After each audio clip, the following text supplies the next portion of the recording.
कैसे मोदी जी के रहते पाकिस्तान मजबूत हो रहा है और ट्रंप के बाद अगर किसी ने इसके बारे में ट्विटर पर सोशल मीडिया पर बताया तो वो कौन थे? वो थे शाहबाज शरीफ। हम ईरान की ताकत का अंदाजा नहीं लगा सके। हमारे प्रधानमंत्री और उनके जो जेम्स बॉन्ड हैं वो इस युद्ध में पाकिस्तान ने ऐसी भूमिका अदा की कि जिसकी वजह से पाकिस्तान ईरान के साथ भी अच्छे रिलेशन रखा, अमेरिका के साथ भी अच्छे रिलेशन रखे और गल्फ कंट्रीज के साथ। भारत बिना ये युद्ध लड़े अपने प्रधानमंत्री और उनकी कोटरी की पूरी तरह से इजराइल शरण नीति की वजह से इजराइल का गुलाम बना और ये युद्ध बिना लड़े हार गया। ईरान की पूरी एग्जिस्टेंस यानी अस्तित्व दांव पे लगा था।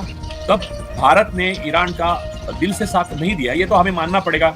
हमने तो अपने नौसैनिकों के लिए नहीं कर पाए भाई। हमारे प्रधानमंत्री, हमारे 3 सेलर मरे पड़े हैं, वहां से ला नहीं सके, उनके डेड बॉडीज नहीं ला रहे अमेरिका के डर से। क्योंकि अगर कोई फादर है और हमारा देश मदर है तो इसका मतलब क्या होता है, इसका सेक्सुअल मतलब क्या होता है? यानी ये बहुत गलत है। 2026 आते आते हम एक इनसिग्निफिकेंट कंट्री के रूप में एशिया में जी रहे हैं। हमारे पड़ोसी सारे देश हमसे आगे जा चुके हैं और वहां पाकिस्तान ने एक तरह से विदेश नीति में हमसे आगे जा चुका है। चाइना तो उनके साथ है ही, अब अमेरिका और ईरान भी उनके साथ है। ईरान की जीत मतलब चाइना, रशिया, पाकिस्तान एक तरह से दोनों हाथ में लड्डू है पाकिस्तान के। आज हमारा अमेरिका दोस्त नहीं बॉस है। भारत एक पूरे एशिया में सबसे एक दुर्बल देश बन के उभर आया। इन 12 सालों में पूरी तरह से हम मिट्टी में मिल गए ये सारे हित भारत के। जो इजराइल की अब हालत होगी उससे बुरी हालत भारत की होगी। हमें एक संप्रभुता वाला और एक पावरफुल नेशन कहलाने का हक नहीं रहता। आज 2-3 इशू हैं जिन पर हम बात करने जा रहे हैं और अभी जो सबसे बड़ी खबर है जिस पर तमाम दुनिया बात कर रही है वो है ईरान और अमेरिका के बीच हुई इस पीस डील की जो 19 तारीख को स्विट्जरलैंड में साइन होने जा रही है। आप ये देखें कि कैसे 105 दिनों के अंदर कैसे एक जो सुपर पावर है वो धराशाही होता हुआ नजर आया है एक ऐसे कंट्री के सामने जिसके ऊपर 40 साल से सैंक्शंस लगे हुए थे। ईरान ने पूरी दुनिया को ये बता दिया है कि अगर आप डट कर मुकाबला करें, अपने आप को तैयार करें तो ये सो कॉल्ड वर्ल्ड पावर जो है वो कैसे घुटनों पर आ सकती हैं। अब आप ये देखिए कि जो शर्तें हैं और जिन पर साइन होने जा रहे हैं उसमें सबसे बड़ी बात यह है कि जो फ्रीज एसेट्स हैं ईरान की उनको छोड़ने जा रहा है, उनको रिलीज करने जा रहा है अमेरिका। हॉर्मुज वो कह रहे हैं ट्रंप के फ्राइडे से खुल जाएगा पूरी तरीके से और भी कई इसके पहलू हैं जिस पर हम बात करेंगे। लेकिन सबसे इंपॉर्टेंट बात यह है कि जो मोदी जी के जो दोस्त हैं उनकी इज्जत कैसे पूरी दुनिया के सामने तार हुई है, उनको मुंह की खानी पड़ी है। और इसराइल जो कि दूसरे दोस्त हैं मोदी जी के, जिनको थैंक यू करते वो नहीं थक रहे हैं, उनके अपने ही देश में उनकी थू हो रही है कि आखिर इस सबसे उन्होंने हासिल क्या किया है। इन्हीं तमाम इश्यूज पर हम बात करेंगे, चर्चा करेंगे और चर्चा ये भी कि कैसे मोदी जी के रहते पाकिस्तान मजबूत हो रहा है। क्योंकि आप ये देखिए शाहबाज शरीफ ये बता रहे हैं कि वो कैसे पीस डील नेगोशिएशन उसमें लगातार उसने मेन लीड ली और ट्रंप के बाद अगर किसी ने इसके बारे में ट्विटर पर सोशल मीडिया पर बताया तो वो कौन थे? वो थे शाहबाज शरीफ। राजू जी, सबसे पहले आपकी प्रतिक्रिया, कैसे देख रहे हैं आप इसको, ईरान की इस जीत को? दूसरा, इसमें आपने याद होगा और कई बार हमारी आपसे बात हुई कि कैसे जाने जब ये युद्ध शुरू हुआ उससे कुछ घंटे पहले ही, 2-3 दिन पहले ही मोदी जी इजराइल गए थे। तो एक तरफ तो ये देखिए कि उनके दोस्त जो हैं जिनको दोस्त कहते नहीं थकते उनका क्या हश्र हो रहा है, और दूसरी तरफ आप ये देखिए कि पाकिस्तान कितने इंपॉर्टेंट रोल में यहाँ पर आ गया है। ये रोल भारत भी निभा सकता है। या बुशरा जी, ऐसा है कि ये ईरान के साथ पीस डील जो होने जा रहा है यूनाइटेड स्टेट्स ऑफ अमेरिका का, उसके कई पहलू है और उस पहलू का हमें अगर सही तरीके से आकलन करना होगा। अगर नहीं करते हम तो भारत के लिए बहुत मुश्किलें पैदा हो सकती है और वो हो चुकी है ऑलरेडी, क्योंकि हम ईरान की ताकत का अंदाजा नहीं लगा सके। हमारे प्रधानमंत्री और उनके जो जेम्स बॉन्ड हैं वो और उनके साथी जो कोटरी है उनकी वो और आरएसएस। खैर, मैं उस पर तो आऊंगा, लेकिन उससे पहले मैं बताता हूँ कि ईरान सत्य की पक्ष में था, इसलिए ईरान की विजय निश्चित था। हम पहले से बोल रहे थे कि ईरान ने जो जंग लड़ी वो उन पर हमला हुआ, उनके देश पर, उनकी सीमाओं पर, उनकी ताकत पर, उनकी इंटीग्रिटी पर, उनकी सादगी पर और उनके अपने देश के प्रति वफादारी पर। वो इजराइल और अमेरिका ने आत्मरक्षा के युद्ध नहीं किया था। अमेरिका कहाँ और ईरान कहाँ? तो भौगोलिक दृष्टि से देखें तो ईरान के साथ अमेरिका को किसी भी तरह से युद्ध करने का कोई जरूरी नहीं थी। वो अमेरिका इस युद्ध में इसलिए उतरी क्योंकि इजराइल ने उतारा। इजराइल के अध्यक्ष नेतन्याहू और इजराइल के प्रधानमंत्री नेतन्याहू जो है वो अपने राजनीतिक पूरी सफर में 40-45 साल के एक ही चीज ढूंढते रहे जिंदगी भर, वो ईरान के साथ युद्ध करने के लिए तैयारी रखने वाला अमेरिका का राष्ट्रपति। वो जब उनको मिला तब उन्होंने उसको युद्ध करने के लिए उतारा और ये उसका हश्र ये हुआ कि वो अमेरिका जो सामरिक दृष्टि से बहुत पावरफुल है और एक न्यूक्लियर पावर है, और इजराइल जो भी न्यूक्लियर पावर है, और आयरन डोम के लिए जिसको जाना जाता है, ये दो न्यूक्लियर पावर वर्सेस ईरान जो न्यूक्लियर पावर नहीं है। इस युद्ध में यूनाइटेड स्टेट्स ऑफ अमेरिका को यह मानना पड़ा कि ईरान के सारे एसेट्स फ्रोजन जो है वो उसको खोल देने हैं, उनके पैसे वापस करने हैं, उनको इतना बड़ा मुआवजा देना है कि जो इतिहास में सोच नहीं सकते थे हम। और ऊपर से सारे गल्फ कंट्रीज को अब इसके बाद इजराइल को डर के रहने की जरूरत नहीं, उनको ईरान का खौफ खाना है। और अमेरिका ने जो मध्य पूर्व में यानी हमारे वेस्ट एशिया में जो अपना बेड़ा जमाया था, वो अमेरिका ने खुद अपने विचारों से, अपने इस युद्ध के बाद अपने पीस डील्स के उससे वो अब उठ जाएगा और ईरान के पूरी युद्ध के बाद ईरान की जो छवि है उसके अनुसार गल्फ कंट्रीज को अब बिहेव करना पड़ेगा। तो ईरान को पूरी तरह से ध्वस्त करने के लिए इजराइल ने जो जंग छेड़ी थी, उसे ईरान को सुपर पावर बनाया, दो न्यूक्लियर स्टेट के आगे उसे एक ताकतवर शक्ति के रूप में उभारा, उसने जीत हासिल की एक तरह से, नैतिक तुरंता से भी और युद्ध में भी। तीसरी सबसे इंपॉर्टेंट बात, इस युद्ध में पाकिस्तान ने ऐसी भूमिका अदा की कि जिसकी वजह से पाकिस्तान ईरान के साथ भी अच्छे रिलेशन रखा, अमेरिका के साथ भी अच्छे रिलेशन रखे और गल्फ कंट्रीज के साथ भी। और भारत बिना ये युद्ध लड़े अपने प्रधानमंत्री और उनकी कोटरी की पूरी तरह से इजराइल शरण नीति की वजह से इजराइल का गुलाम बना और ये युद्ध बिना लड़े हार गया। हर तरह से भारत के नसीब में हार आई, क्योंकि अमेरिका के साथ ट्रेड डील करनी पड़ रही है, इजराइल को फादरलैंड कहा और ईरान हमारा पुराना दोस्त है, वो भी हमसे दूर चला गया। इजराइल से अब जब हम तेल रुपये में लेते थे और वो हम जो उसके साथ कब जब चाहे बार्टर कर सकते थे, ऐसी स्थिति थी, उसे अब हमने दाव पे लगाया। अब हम वेनेजुएला से तेल लेंगे, जो तेल ईरान के तेल से दर्जे में कम है। हम अमेरिका के कहने पे जो काम करना है वो करेंगे, जबकि सुपर पावर हमारे क्षेत्र में अब ईरान उभर आया है और इजराइल के खिलाफ अब गल्फ कंट्रीज भी है, ईरान भी है। अमेरिका इसमें हस्तक्षेप करने से इनकार करेगा। यूरोपियन देशों में कई देशों ने ये मान्यता दे दी कि हम जो सैंक्शंस है ईरान के वो उठाएंगे, यानी इटली, जर्मनी, यूनाइटेड किंगडम और भी कई देश है जिन्होंने कहा कि हम ईरान के सैंक्शंस हटाएंगे। तो ऐसी स्थिति में जब ईरान हमारा पुराना वफादार दोस्त है, परखा हुआ दोस्त है अच्छे बुरे टाइम में, उसका साथ छोड़कर हम इजराइल जैसे एक टेररिस्ट प्रोजेक्ट में शामिल हुए, संघ की टेररिस्ट ऑर्गेनाइजेशन की जरूरतों के लिए और प्रधानमंत्री की अपनी पर्सनल चॉइसेस के लिए, और उसकी वजह से हमें ये मुंह की खानी पड़ी है।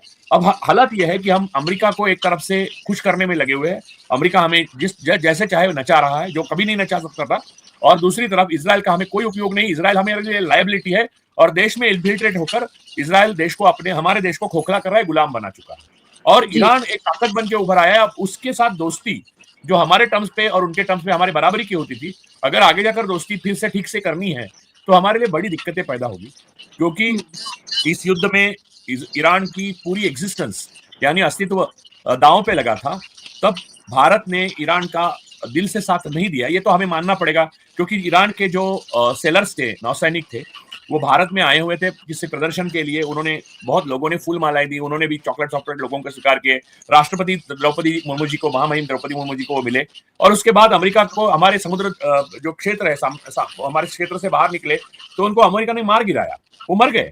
उनको बचाया श्रीलंका, जिनको बचाया वो श्रीलंका ने बचाया, और श्रीलंका ने उनको ईरान तक पहुंचाया, अमेरिका को देने से इनकार कर दिया। तो श्रीलंका जैसा छोटा देश जो हिम्मत दिखा सका, ईरान के साथ दोस्ती निभा सका, इसलिए ईरान ने तब भी कहा था कि जब चाहे हम श्रीलंका को जो चाहे दे देंगे। तो हम वो नहीं किए, हमने तो अपने नौसैनिकों के लिए नहीं कर पाए भाई। हमारे प्रधानमंत्री, हमारे 3 सेलर मरे पड़े हैं, वहां से ला नहीं सके, उनके डेड बॉडीज नहीं ला रहे अमेरिका के डर से। तो ये हालात में हम फंस चुके हैं, क्योंकि हम इजराइल के साथ गए, इजराइल को फादरलैंड मदरलैंड वाली भाषा की, एक तो फादरलैंड इजराइल को बोलना और भारत को मदरलैंड, वो किसी के परिप्रेक्ष्य में हो गलत है, क्योंकि अगर कोई फादर है और हमारा देश मदर है तो इसका मतलब क्या होता है, इसका सेक्सुअल मतलब क्या होता है, यानी ये बहुत गलत है। तो ये प्रधानमंत्री ने अपने खुद के फायदे के लिए, अपने कॉम्प्रोमाइजेस सेटल करने के लिए वहां पर जाकर किया, और उसका हम खामियाजा भुगत रहे हैं। और दूसरी तरफ ईरान एक महाशक्ति के रूप में उदय हो रहा है। हम अपनी जिंदगी में एक महाशक्ति का उदय कैसे होता है, हमने आज तक तो देखा था 1989 में सोवियत यूनियन का, लेकिन एक महाशक्ति का उदय कैसे होता है ये हमने ईरान के रूप में हम देख रहे हैं। और वहां पर आपने देखा कि कुर्बानी देने के लिए ईरान का कोई नेता कभी कतराया नहीं, अली लारजानी हो या खुद सुप्रीम लीडर खामेनेई हो, अली लारजानी जैसे फिजिसिस्ट हो, उन्होंने अपने जीवन की कोई परवाह नहीं की, और वो सारे लोग भाड़े के घर में रहते थे। एक ईरान का नेता ऐसा नहीं निकला, यानी जो लोग लड़ते रहे वो, कि जिसका कोई करप्शन हो, जिसका कोई अफेयर हो, जिनके कोई वीडियो हो, जिनके कोई कॉम्प्रोमाइजेस हो, एप्स्टीन फाइल में नाम हो, एक नेता एप्स्टीन फाइल में नहीं आया। और हमारे प्रधानमंत्री चुन के आने के 15 दिन बाद हरदीप पुरी का नाम आता है प्रधानमंत्री की तरफ से, वहां एप्स्टीन को मिलने गए थे। तो ये कॉम्प्रोमाइजेस है, देश को बड़ा या छोटा बनाते हैं। ईरान बड़ा बन गया, हम बड़े थे छोटे बन गए, क्योंकि हमारे नेता कॉम्प्रोमाइजेस करने लगे और अपनी पर्सनल अय्याशी के लिए हमारे नेताओं ने जो देश को दांव पे लगाया, उससे हम देख रहे हैं कि 2026 आते आते हम एक इनसिग्निफिकेंट कंट्री के रूप में एशिया में जी रहे हैं। हमारे पड़ोसी सारे देश हमसे आगे जा चुके हैं, चाइना, श्रीलंका, अब बांग्लादेश भी हमसे आगे जा चुका है पर कैपिटा इनकम में, और वहां पाकिस्तान ने एक तरह से विदेश नीति में हमसे आगे जा चुका है। चाइना तो उनके साथ है ही, अब अमेरिका और ईरान भी उनके साथ है, हमसे ज्यादा है, तो हमारे लिए क्या ही बचा है अब।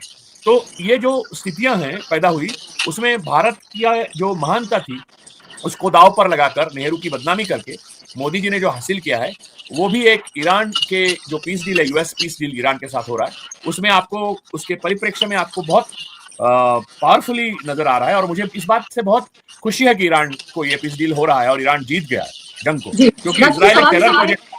जी, सवाल मेरा आपसे ये है कि ये पीस डील हो रही है, जाहिर सी बात है इतने दिनों में हमने 105 110 दिनों में हमने ये देखा कि कैसे एक जिसको सैंक्शन कंट्री कहा जाता था, जिसको बिल्कुल साइडलाइन किया गया था, अब उसका शुमार सुपर पावर्स में हो रहा है, क्योंकि उसने एक सुपर पावर को हराया है, घुटनों पर ला दिया है। मेरा सवाल ये है, एक भारतीय होने के नाते मेरे जहन में ये सवाल जरूर आता है कि जो रोल पाकिस्तान ने निभाया, क्या वो हिंदुस्तान नहीं निभा सकता था? दूसरा मेरा सवाल, क्या गलत टाइम पर गलत साइड जो चूज की गई है वो क्यों, और इसका नतीजा आगे भारत के लिए क्या हो सकता है? ग्लोबल साउथ का हम हिस्सा, ग्लोबल नॉर्थ के साथ हम न सिर्फ खड़े नजर आ रहे हैं, बल्कि इतनी बेशर्मी यहां पर लगती है कि वो सेलर्स ये कहते हुए नजर आ रहे हैं कि सिर्फ भारतीय जहाजों को निशाना बनाया जा रहा है। हम नहीं कह रहे, बल्कि वो सेलर्स कह रहे हैं। वो कह रहे हैं कि एक सेलर की बॉडी यहाँ पर है और वो 3 दिन से ऐसी पड़ी हुई है, हम उसका कुछ नहीं कर पा रहे। ऐसा क्यों हमारे साथ हो रहा है? और कौन निशाना बना रहा है? अमेरिका निशाना बना रहा है। मोदी जी फ्रांस में हैं, वहां पर वो नाच गाने का मजा ले रहे हैं, यहाँ पर जान जा रही है। ये आखिर किस तरह के एक असमंजस में, या किस तरह की मुश्किल दुविधा में, या अजीब तरह की पोजीशन में भारत को लाकर खड़ा कर दिया गया है इन 12 सालों में? और ईरान की इस जीत के बाद कितनी और बदलने जा रही हैं परिस्थितियां, क्योंकि ईरान की जीत मतलब China, Russia, Pakistan, Turkey, America भी उनके साथ है, एक तरह से दोनों हाथ में लड्डू हैं पाकिस्तान के। तो इसको कैसे देख रहे हैं, इस जटिलता को कैसे देख रहे हैं आप? देखिए, पड़ोसियों में हमारा कोई दोस्त नहीं रहा, दुश्मन बन गए हैं। टर्की हमारा दोस्त नहीं है, दुश्मन ही मानिए आप तो राजनीतिक दृष्टि से। और दूसरी बात यह है कि इजराइल के लिए हमने इस्लामोफोबिया इस देश में था ही नहीं कभी, उसको लाया। आपको एक बात याद दिलाता हूं मैं, एक राजनीतिक अंदरूनी राजनीति की। 1966 में इंदिरा जी ने आरएसएस पे किसी भी सरकारी संगठन या सरकारी संस्था में आरएसएस की जिसकी मेंबरशिप है, ऐसे व्यक्ति को शामिल होने से मना करने वाला रूल बनाया था, कानून बनाया था। वो कानून को खारिज 2026 में मोदी जी ने किया। अब इंदिरा जी ने जो कानून बनाया था वो बड़ा सोच समझ के बनाया था। 40 साल आरएसएस अगर सांस्कृतिक संगठन होती तो कोई बैन नहीं लगाते। आरएसएस एक टेररिस्ट ऑर्गेनाइजेशन रही है, इसलिए वो बैन था। और इसका डायरेक्ट संबंध इजरायली उसकी इन्फिल्ट्रेशन से था हिंदुस्तान के अंदर। और उस इन्फिल्ट्रेशन का सीधा मतलब यह था कि भारत की मुसलमानों के लिए बहुत ज्यादा कठिन परिस्थिति पैदा करना, और भारत की डाइवर्सिटी और उससे पैदा होने वाली इकोनॉमी अच्छी, उसको खतरा पैदा करना। और वो हो गया क्योंकि आरएसएस के रूप में इजराइल इन्फिल्ट्रेट कर चुका है देश की हर संस्था में। आप देख रहे हो कि आरएसएस के जो प्रधानमंत्री है वो आपने जो जिक्र किया, फ्रांस में नाच देख रहे हैं, वहां हमारे जो नौसैनिक है उनके डेड बॉडीज पड़े हुए हैं, उसको वापस नहीं। और हमारी मित्र देश, जिसको वो मित्र कहते हैं, वो अमेरिका हमारा मित्र देश एक्चुअली है, था 2012 में था, 2010 में था, हर। लेकिन इंदिरा जी ने क्लैरिटी से कहा था अमेरिका हमारा दोस्त है, बॉस नहीं। आज हमारा अमेरिका दोस्त नहीं, बॉस है। और इजराइल से हमारा एक तटस्थ मित्र का नाता था, उसको तोड़ने की साहस वाजपेयी ने भी किया, लेकिन वो मोदी ने किया। उनको लगा मैं बहुत ये हूं। आज की तारीख में आरएसएस पूरा घुस चुका है सरकारी संस्थाओं में। आप देखिए क्या क्या हो रहा है। आपको पेट्रोल में गन्ने का जूस डाला जा रहा है। वहां पेट्रोलियम मंत्री एप्स्टीन को मिलने गए थे, वो कंटिन्यूस एप्स्टीन को मिलते रहे। वहां आपके एजुकेशन मिनिस्टर, वो एक भी एग्जाम ठीक तरह से नहीं ले पा रहे हैं। प्रधानमंत्री तो नाच गाने का शौक है, उनको झाल मुड़ी खाने का। भारत में झाल मुड़ी खाते हैं, विदेश में वो गोरे बच्चों को हाथ में लेके उनसे प्यार करते हैं। लेकिन यहाँ पर अपने बच्चे जो है वो देश के लिए अपने जहाजों पर जा रहे हैं, उनके ऊपर बमबारी होती है, उसके ऊपर उफ तक नहीं करते। ये आरएसएस के सपूत है सारे जो राज्य करे हैं। तो आप समझिए इंदिरा जी ने कितना सोच के बनाया था रूल को। उसको तोड़ने का नतीजा यह है कि भारत एक पूरे एशिया में सबसे एक दुर्बल देश बन के उभर आया है। 12 सालों में हमने देश के हितों को कॉम्प्रोमाइज करके व्यक्तियों के हितों को ऊपर रखा। 4 लोगों को हित के लिए पूरा देश बलि चढ़ रहा है आज की तारीख में। दूसरा, हमने इजराइल का इन्फिल्ट्रेशन किया, इसलिए हमने इस्लामोफोबिक देश बनाया, जो ज्यादातर इस्लामोफोबिक है नहीं, लेकिन हमें बर्ताव इस्लामोफोबिक सार्वजनिक जीवन में करने पे बाध्य किया जा रहा है। और ना ही सिर्फ इस्लामोफोबिक, सिखों पे, क्रिश्चियंस पे, हर दलित पे, हर पिछड़े आदिवासी, जल, जंगल, जमीन, इस देश के नागरिक का जो भी हक है उसको सरकार एक तरफा अपनी तरफ से जंग में झोंक रही है और जो अमन पसंद और संविधान पसंद लोग हैं उनके खिलाफ एक तरफा जंग छेड़कर इस देश को साइकोलॉजिकल गाजा में परावर्तित कर चुके हैं। ये सारी चीजें जो हुई उसके उसके बैकग्राउंड में ईरान की जीत बहुत मायने रखती है, क्योंकि ईरान की जीत की वजह से इजराइल अब प्रतिशोध की भावना से लेबनान जला रहा है, गांव जला रहा है। इजराइल ने पूरी अपनी जीवन यानी प्रोजेक्ट इजराइल के लाइफ स्पैन में उन्होंने दूसरे देशों को जलाने की, दूसरे बच्चों को मारने के सिवाय यही किया है उन्होंने। इन 12 सालों में पूरी तरह से हम मिट्टी में मिल गए ये सारे हित भारत के। हमें भारत के हित चाहिए, मोदी जी और उनके मित्रों के हित नहीं। मोदी ये भारत नहीं होते। तो ये जो भारत के संप्रभुता, भारत के लोगों का हित, भारत का जल, जंगल, जमीन और भारत की डायवर्सिटी, उसको चुनौती देने वाली जो जो ताकतें हैं, अंदर ताकत है आरएसएस और बाहर इजराइल, उसको आगे बढ़ने का मतलब है भारत को पूरे एशिया में पावरफुल देश से एक दुर्बल देश बनाना, और वो बनाया है मोदी जी ने। और ईरान एक महासत्ता के रूप में उभरने की वजह से इस चीज को अब अलग तरीके से देखा जाएगा पूरे उस परिप्रेक्ष्य से, क्योंकि अब गल्फ कंट्रीज के साथ हम वैसे नहीं रह सकते। गल्फ कंट्रीज अब वही सुनेगा जो ईरान कहेगा, तब हम क्या ही करेंगे। अब ईरान याद तो रखेगा, लेकिन खैर वो ईरान को ये मालूम है कि हिंदुस्तान की जनता उसके ईरान के साथ रही है। हिंदुस्तान की अभी की सरकार जो आवाम जो है वो उनके साथ समस्या पैदा कर रही है। जी, बिल्कुल आपने देखा होगा कि एस जयशंकर बैठे हुए थे और कैसे वो बता रहे थे कि रशिया का जो सैंक्शन ऑयल है वो पहले मना किया और अब देखिए अमेरिका ने लेने के लिए कहा तो हमने वो लेना शुरू कर दिया, तो इकोनॉमी में हम कितना कंट्रीब्यूट कर रहे हैं। वो कैसे अपनी हार, शर्म और इस सब को भी किस बेशर्मी से बैठकर बता रहे थे वो हमने देखा। लगातार हमने देखा कि अमेरिका अपनी टर्म्स को किस तरह से डिक्टेट करता हुआ नजर आया। आज वही अमेरिका घुटनों पर है, आज वही अमेरिका बेचैन, बेकरार कि कैसे ईरान उसके जो शर्तें तय हुई हैं उन पर सिग्नेचर कर दे, ताकि वो झूठे के लिए ही सही वो कह दे कि देखिए युद्ध खत्म हो गया। लगातार वो एयरफोर्स खत्म, आर्मी खत्म, ये करता रहा, लेकिन कुछ नहीं। ईरान ये बता रहा है कि हमारी टर्म्स एंड कंडीशंस पर ये सब कुछ हो रहा है और आने वाले 60 दिन बेहद महत्वपूर्ण। दो क्या आपको लगता है सबसे बड़े प्लेयर अमेरिका के बाद क्या जिनकी हार हुई है, जिनके हाथ बिल्कुल खाली हैं, इजराइल, और क्या उसमें आप भारत को भी शामिल करेंगे? देखिए एक तो सबसे बड़ी बात यह है कि अमेरिका हमारा हमेशा दोस्त रहा, लेकिन हमारे टर्म्स पे। वो बात इस बार बदल चुकी है। हम हर चीज के लिए अमेरिका की परमिशन चाहते हैं, और मोदी जी के एक मित्र हैं जो क्रोनीज हैं, उन वो भारत के लिए गले का फांस फंदा बन के अमेरिका के हाथ में गले का फांसी का फंदा बने हुए हैं। तो उनको बचाने के लिए हम बलि चढ़ रहे हैं। देश नेतन्याहू एक वॉर क्रिमिनल है, क्योंकि उन्होंने बच्चे, बूढ़े, औरतें, निर्बल, बेसहारा लोग, इनको दुनिया भर में यानी उनके हाथ में जो जो लगा वो हथियार लेके, फॉस्फोरस लिया, जो भी लेके जलाते रहे। तो ऐसे व्यक्ति के साथ आप माय फ्रेंड करके बात करना और उसके छोटे से देश को, जो हमारे एक राज्य से भी छोटा है, उसे फादरलैंड किसी का बताना, ये अपने आप में उपदेश बनाने वाला है। उपदेश यानी सब कंट्री। तो हम इजराइल के सब खुद ही को मानने लगे तो दुनिया क्या ही करेगी। हमारा रिस्पेक्ट करने की पूरी दुनिया ने पुरजोर कोशिश की, रशिया ने की, ईरान ने की, ये समय में भी की, लेकिन एक प्रधानमंत्री है और उनके साथी जो है वो भारत देश का आदर दुनिया में रहने नहीं दे रहे हैं। जो इजराइल की अब हालत होगी उससे बुरी हालत भारत की होगी, क्योंकि भारत का उपयोग इजराइल को है, इजराइल का भारत को कोई उपयोग नहीं। इजराइल का उपयोग मोदी जी को लोगों के आपके फोन में पेगासस डालने के लिए, ईवीएम हैक करने के लिए, ये काम सब इजराइल करता है। मोसाद का ये सारे काम कराने के लिए उनको जरूरी, वो आरएसएस के लिए काम कर सकते हैं। भारत के लिए क्या करेगा इजराइल? कुछ नहीं। एक ड्रिप इरिगेशन छोड़ के इजराइल के पास कुछ नहीं भारत को देने के लिए। और हथियार, जो हथियार मोदी मित्र बना रहे हैं, अभी असेंबल कर रहे हैं देश में, और वापस इजराइल को ही लड़ने के लिए दे रहे हैं। तो ईरान के वॉर में जो क्रोनीज है मोदी मित्र, उनका भी बड़ा हाथ रहा है। उन्होंने हथियार सप्लाई किए हैं और उनके नाम बहुत लंबी एक लिस्ट है उनकी, और आपको पता होगा ये यूएस के पास है, ये ईरान के पास है, ये इजराइल के पास है।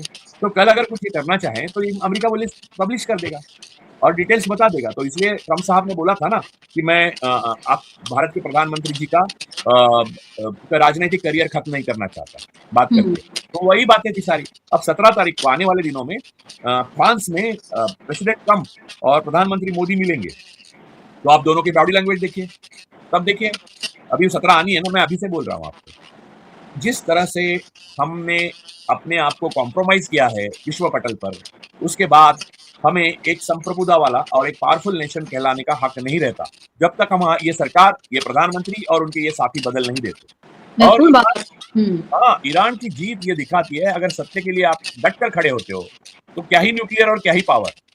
तो मोदी और तानाशाह और अमित शाह और ये शाह, वो सब कुछ नहीं होता सत्य के सामने। सत्य अजेय है, लेकिन आपको सीना तान कर खड़ा रहना पड़ेगा। सबसे शायद सबसे मारक आपकी बात जो अभी आपने कही, और ये भी कि सत्य जो है वो जाहिर सी बात है कि अजय है, और अगर भारत भी इसका कुछ परसेंट भी दुनिया के सामने दिखाता तो आज इस जो जीत है, जो जश्न है, जिस खित्ते के लिए ये हो रहा है, उसमें वो भी शामिल होता। लेकिन उसने अमेरिका और इसराइल के साथ और यूएई के साथ खड़ा होना उसने ज्यादा उसे लगा कि उसके लिए मुफीद है, क्योंकि हमें सबको पता है कि वहां किस तरह के उसके इंटरेस्ट हैं। जी जी।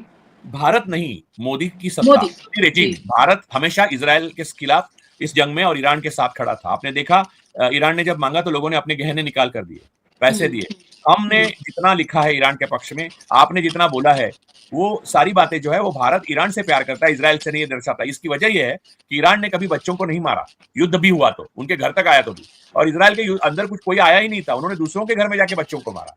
हम उनको सपोर्ट बिल्कुल करना, हमारा गांधी जी का देश नहीं करता। ये मोदी जी बिल्कुल का आपने जी नीति कर सकती है और आरएसएस नीति कर सकती है। RSS is a terrorist project and Israel is a terrorist project.